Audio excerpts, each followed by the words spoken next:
Good evening everyone. So today we are going to learn how to subset image and like using different options and different ways, and then how to mosaic to image tiles, and then we are going to learn how to check image pixel values or DN values, and then how to use the for loop. So in this video we are going to handle the raster data and vector data. So we will be adding suitable library. So here we will use the raster and rgdal library. So I am just adding this to library. So now I am having a layer stacked Landsat 8 data in a particular folder. So I can add the file path and file name, and here you can see this is the path of that file and this is the file name with its extension. So I will use this stack function, and here I will be using this sfcc as the variable. So this Landsat 8 data, this will be assigned to the variable sfcc. So now as I have used the stack function, so I will get a multispectral data which contains 4 layers. Basically it has the 3 visual layers as blue, green and red, and the near infrared band.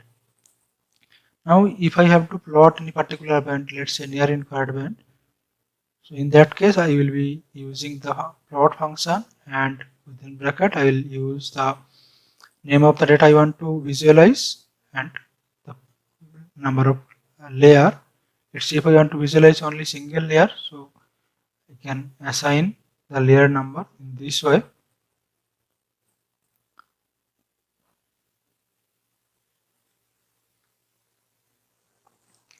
Now it has been plotted, so we can see the near infrared band has been plotted.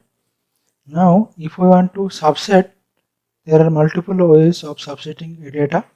We can use a extend, we can use a shape file, or we can draw our extend by our own, or we can use a existing raster to subset.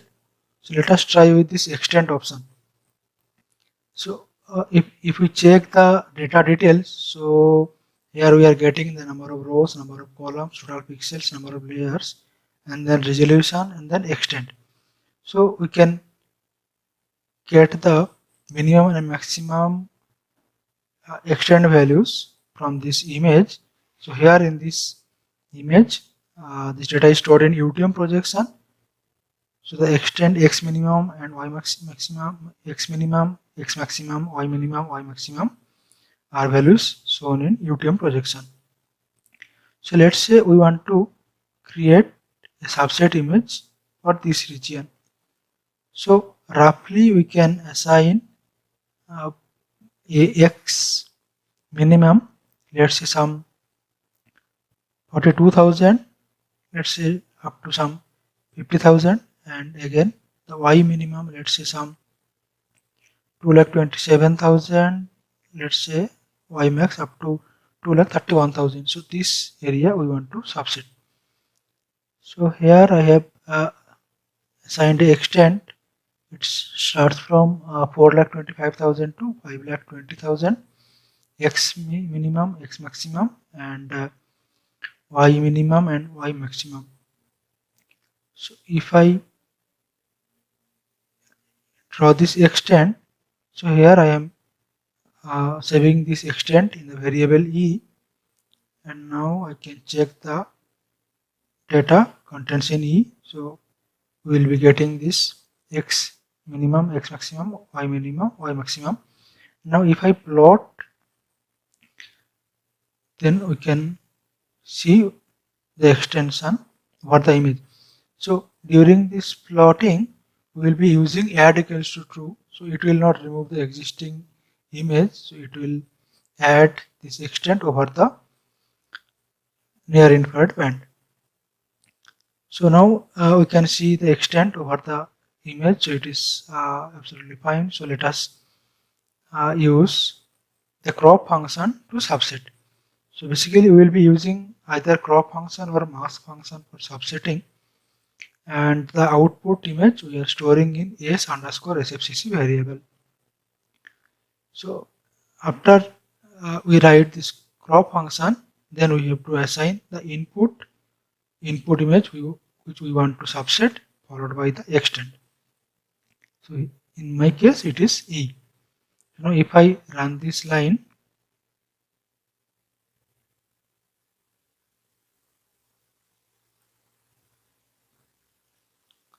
I will get the output cropped image. Now we can check the data details.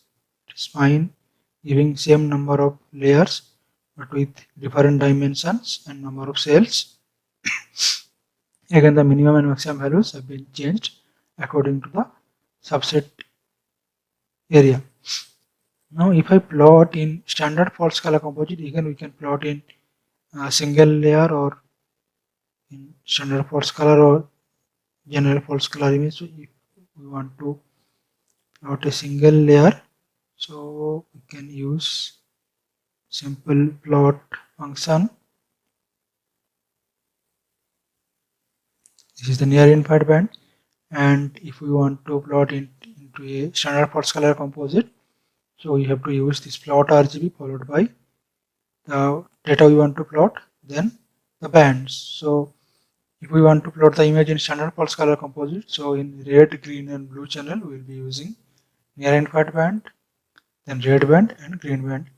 Then as it is a 16-bit data, this Landsat 8 data is a 16-bit data, so we will be using the scale. So this is the maximum of 16-bit, so we have assigned that, and then followed by stretching function, so it will create a enhanced image for visualization. So if I run this line, so we can visualize the data in standard fault scalar composite. So this way we can define our extend, and then we can subset the image using crop function. Now if we want to subset an image using a shape file, in that case we have to add the shape file before we crop. So I am saving the shape file in t_shp variable. So we will be using this read ogr function to add a shape file.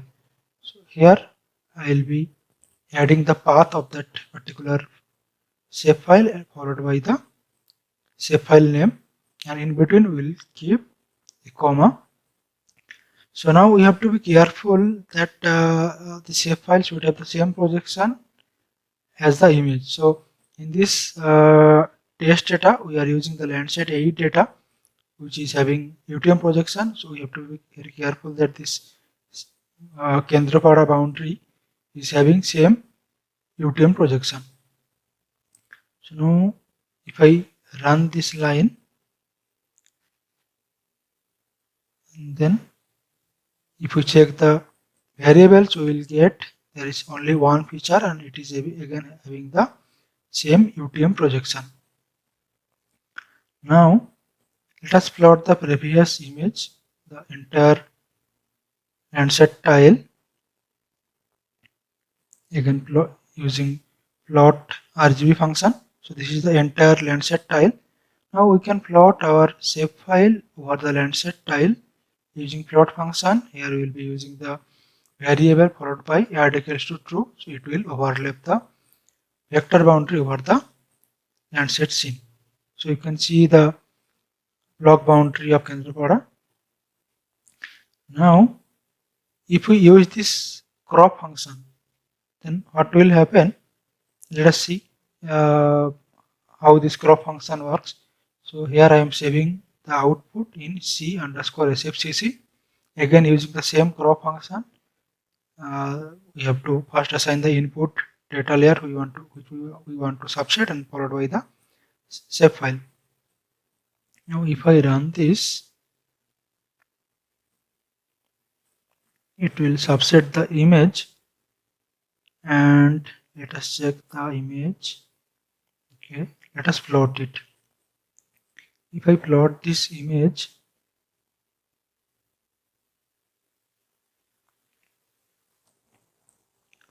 I can see a squared output, means it has taken the extent of entire shapefile. So let me plot the boundary. So I'll be using plot function add equals to true. Here I am assigning a border of black and the line width is 3. So now you can see there are few areas which are outside of the shapefile area boundary. This indicates that if we use crop function, then it will take the extent of entire this shapefile and it will subset the image using that particular extent. But if we want a smoother subset, like smooth subset using the exact boundary of shapefile, then instead of crop function we have to use mask function.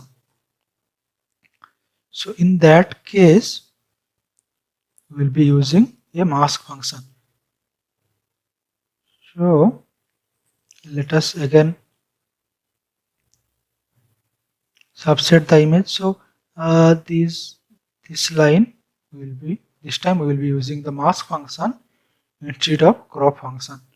So I'm going to subset this cropped image using the shapefile boundary, and instead of crop function here we are using the mask function, same input and the shapefile, and in this case we are saving in c1 underscore sfcc in this particular variable. Now if I run, the mask function takes a longer time than a crop function. So again we can check the data details and again we can plot it. So in this time we'll get a masked image where the areas outside of the shapefile will be masked. So now this is the second option using shapefile.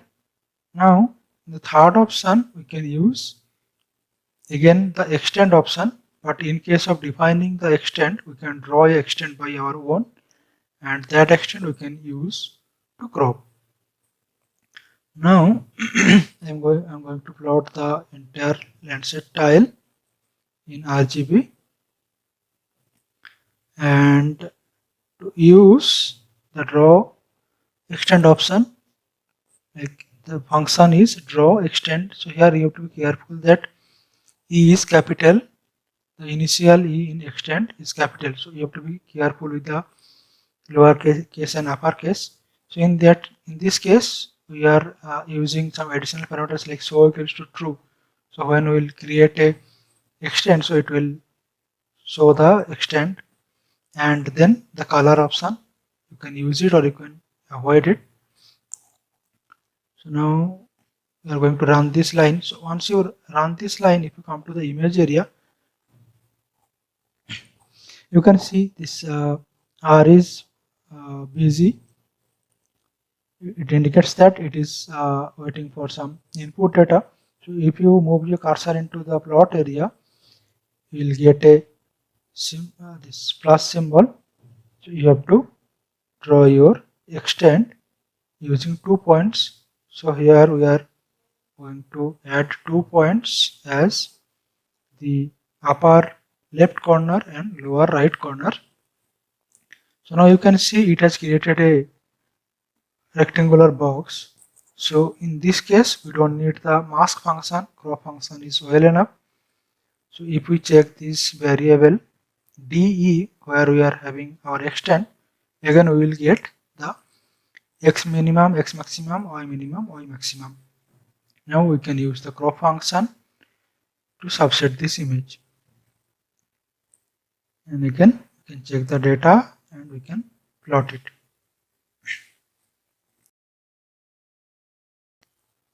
Now if we have an existing raster saved in our system, that also we can use to subset our image. So it is similar as the previous options. So we have to add the existing raster and we can use same crop function or mask function depending on the shape of this image. Now if we want to create a subset image where instead of drawing a extent, we will draw a polygon. In that case, again we can use the function draw poly. So here the initial of poly p is capital. Again we can use the show equals to true and we can assign a color. So if I run this line, you can see R is busy, so it is going to add some inputs.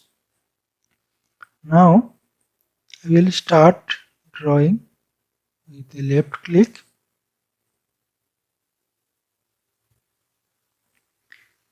and we will finish with this finish button. There is a finish button in the upper right side corner of the plot area. So if I click on finish, so it will create a polygon. So using this polygon, again we can subset our image. So we can subset this image using mask function, as it is having a non-rectangular boundary, a regular boundary, and this time we are saving the output in subset underscore sfcc variable.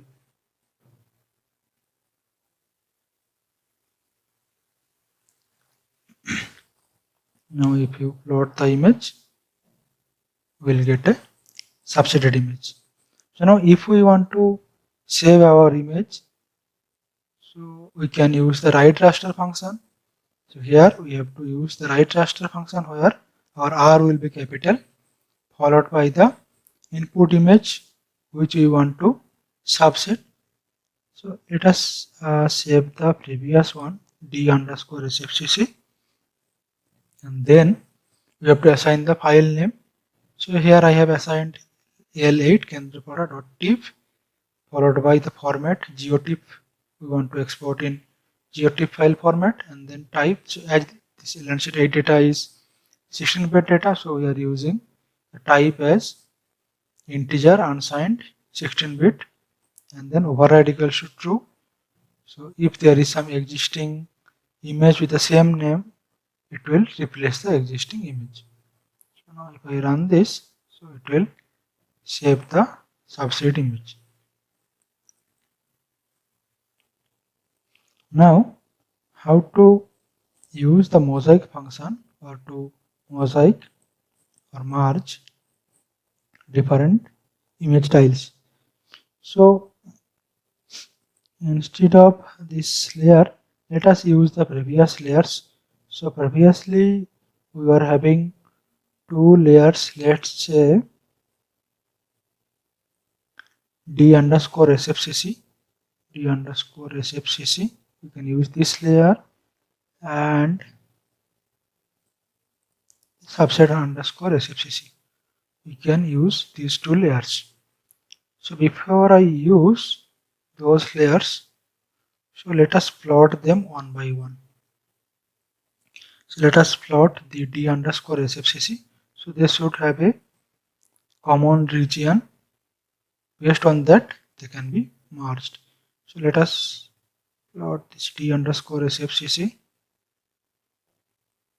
This is one image and let us plot the subset underscore sfcc scale and here we will be adding add equals to true. So this will overlap over the existing image. So what happened? Basically these two images are from same region. So because of that, they are entirely overlapped with one another.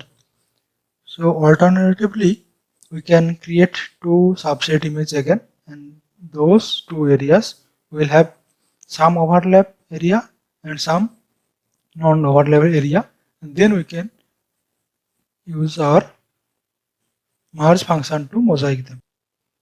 So to do that, let us again plot the d underscore sfcc1. I am removing this line. Let us subset two regions using this layer. This is the D underscore SFCC1. So let us create two subset image using this draw extend option.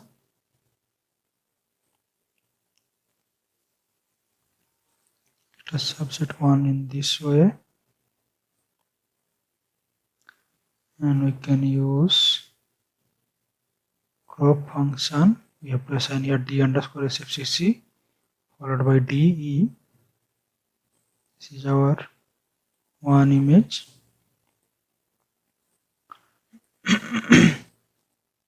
Let us draw another extend using draw extend option. So let us use some area from this place with some overlap, and then we can crop this D underscore SFCC using the new extend. Now let us plot these two newly cropped images.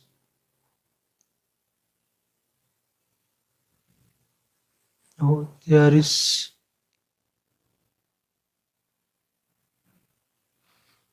so I made a mistake. So here let us plot this D underscore SFCC once again.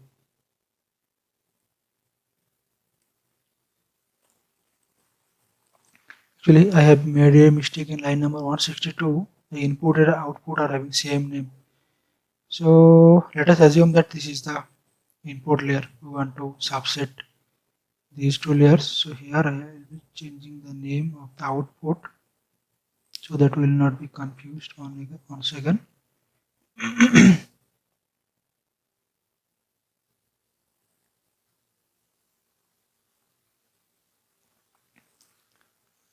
Changing all other respective places. So let us assume this is our input layer. So I will create two subsets from this layer and then I will mosaic them. Let us start with again drawing extend. So first extend I am creating for a region. And this time I am saving in D underscore SFCC1. This variable, let us draw another extend with some overlap.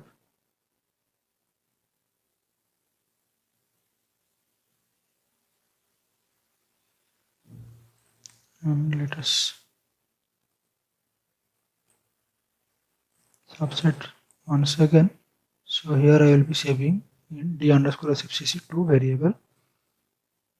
Now let us plot one by one. So we can plot in using plot RGB function. This is the one, and this is the second one. So here I have used the add equals to true. So these two layers have been added. Now if we want to mosaic, we can use the merge function. So these two layers, D underscore SFCC1 and D underscore SFCC2, these two layers are having some overlapped region. So based on this overlap, these two layers can be merged. So we have to use the merge function followed by two layers we want to merge, or two subset image we want to merge, and we are saving in merge to variable. So this is the data details and we can now plot this. This is the mosaic image. So this is very simple. Now we are going to check the pixel values from an image. So let us start with the image, let's say D underscore SFCC1. So from this data we want to extract some pixel values. So let us first plot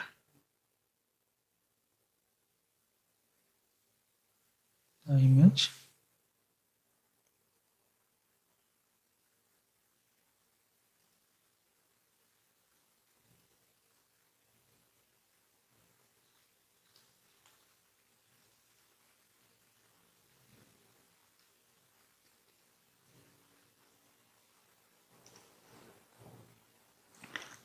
Now if we want to check the first pixels value, so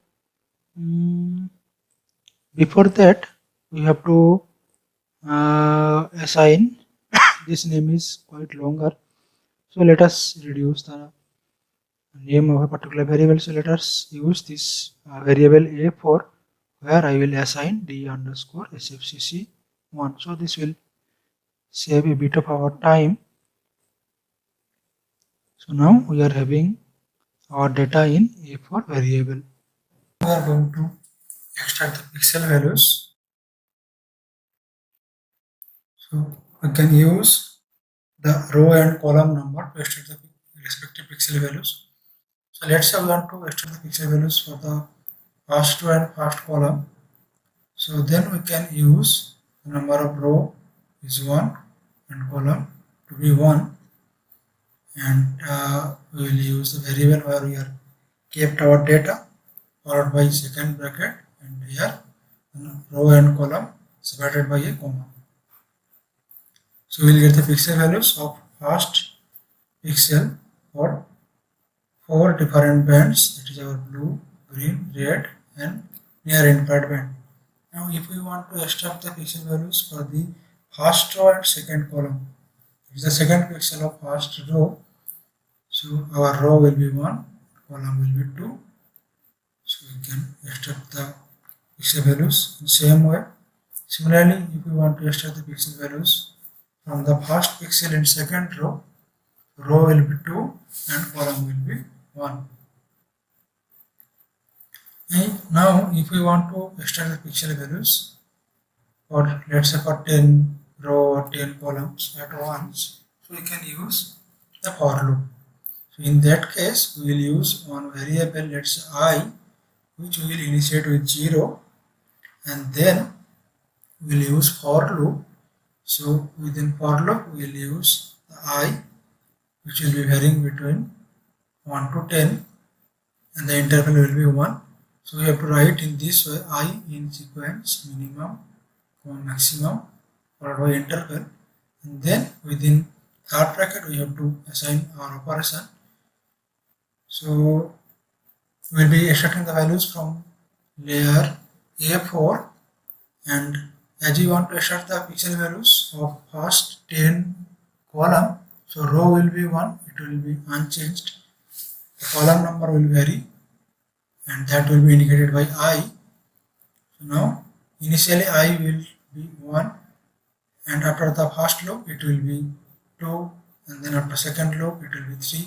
So in this way I will be varying between 1 to 10, and each time the value will be stored in variable pb, and that will be printed. So in this way the for loop will work. So now here we are having our pixel values from first 10 pixels in first row. Similarly, if we want to extract, let's say, for first 10, 15 rows from the first column, so again we will initiate I with 0, and then we will be using for loop. Here I will be varying between 1 to 15 with the interval of 1. Again within the operation we will change the row where the column number will be fixed, which is 1. If we change the I, which varies between 1 to 15 in the position of row, so it will change the row numbers instead of column number, and each time it will print. Now if I run this line, we will get the pixel values of 15 pixels in the first column. This way we can use the for loop, and we can extract the pixel values from the image. So this for loop one can use in different way for different operation. So now here I will stop, and I hope this will help you.